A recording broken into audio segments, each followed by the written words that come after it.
নমস্কার বন্ধুরা, আমি আবার একটা রান্না নিয়ে চলে এলাম। দেখুন, চাল কুমড়ো নারকোল দিয়ে ভাজা। কি কি উপকরণ লাগছে? চাল কুমড়ো, নারকোল এবং সামান্য চিনি নিয়েছি, অল্প একটু সাদা তেল, আর ফোড়নে লাগবে তেজপাতা, শুকনো লঙ্কা, একটা এলাচ নিয়েছি, আর সামান্য একটু সর্ষে, আর পরিমাণ মতো নুন। এদিকে এবার কড়াটা জেলে দেবো। আর চাল কুমড়ো একটাই, মানে এক গোটা একটা নিয়েছি, নারকোলে একটা গোটা, আর চাল কুমড়োটা আমার বাপের বাড়ির চাল কুমড়ো। এবং কড়াটার দিকে গরম হয়ে গেছে, অল্প একটু সাদা তেল দিয়ে দিচ্ছি। ফোড়নে তেজপাতা, শুকনো লঙ্কা, গোটা এলাচ, আর সামান্য একটু সর্ষে ফোড়ন দিয়ে দিলাম। এখন ওটা একটু নাড়াচাড়া করে নিতে হবে। আর আমার বাপের বাড়ির লোকেরা এসেছিলো, ওরা সব বাড়ি চলে গেছে আজকে। এবং চাল কুমড়োটা আবার দিয়ে দিচ্ছি ওর মধ্যে।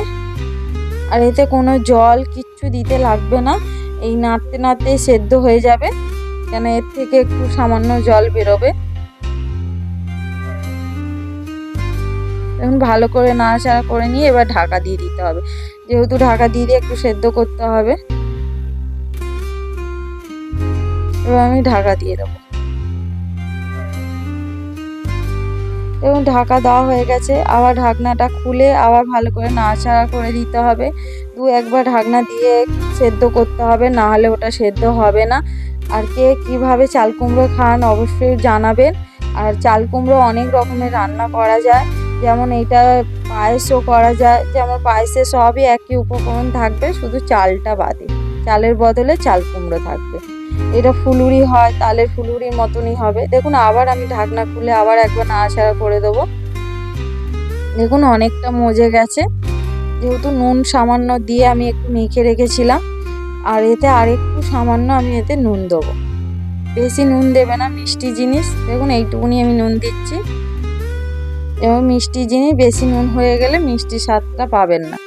আবার এটা ভালো করে নাড়াচাড়া করে নিতে হবে। আবার হালকা করে ঢাকা দিয়ে দিতে হবে। একটু টাইম লাগবে, কিন্তু খেতে খুব সুন্দর। আর এই রান্নাটা আমি খেয়েছি, আমার মামার বাড়িতে খেয়েছি, আমার শ্বশুর বাড়িতে খেয়েছি। মানে এটা আমার খুব ভালো লাগে, মিষ্টি মিষ্টি লাগে। এটা চিংড়ি মাছ দিয়েও তরকারি করা যায়। দেখুন, আমি আবার ঢাকনা খুলে দিয়েছি। দেখুন, খুব সুন্দর সেদ্ধ মতন হয়ে গেছে। এবারে বাদ বাকি উপকরণগুলো এবার আমি দিয়ে দেবো। আর এইটা আপনারা কে কীভাবে খেয়েছেন জানি না, নারকোল দিয়ে সত্যি খুব ভালো লাগে খেতে। এবার দেখো, পরিমাণ মতন আমি চিনি দিয়ে দিচ্ছি। যেহেতু নারকোল আছে, আমি 3 চামচের মতন চিনি দিলাম। এটাকে আবার ভালো করে মিশিয়ে নিতে হবে। এবার নারকোল কোড়াটা দিয়ে দেবো।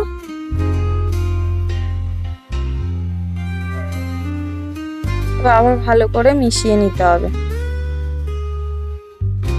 দিয়ে এবারে ভালো করে একটু ভেজে নিতে হবে, একটু যেন না রস রস মতন থাকে, তাহলে খেতে ভালো লাগবে না। এবার একদম বেশ ভাজা ভাজা হয়ে যাবে, তারপরে নামিয়ে নিতে হবে। এবং দেখতে কত সুন্দর লাগছে। এতে কোনো মশলা চলবে না, আর কোনো হলুদ দেবেন না, সাদা সাদা হবে। দেখুন, লাল লাল হয়ে এসছে ভাজাটা, আমার কত শুকনো শুকনো হয়ে গেছে।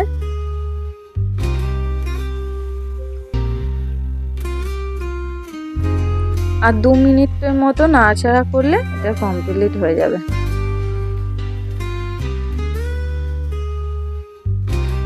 দেখুন, নারকোল আর যা যা উপকরণ দিয়েছি সব ভালোভাবে মিশে গেছে।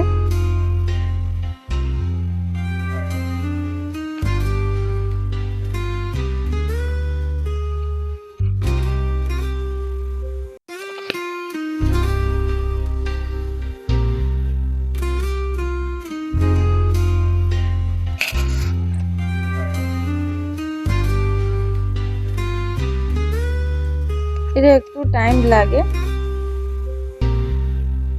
খুব বেশি টাইম লাগে না।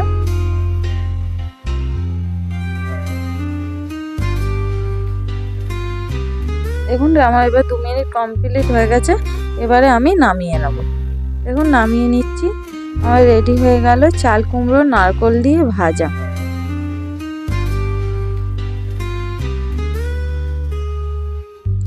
আপনাদের যদি ভালো লেগে থাকে অবশ্যই লাইক, কমেন্ট, শেয়ার, সাবস্ক্রাইব করবেন। আর নতুন নতুন রান্না জানার জন্য অবশ্যই কমেন্টে জানাবেন। নমস্কার, আপনারা ভালো থাকবেন।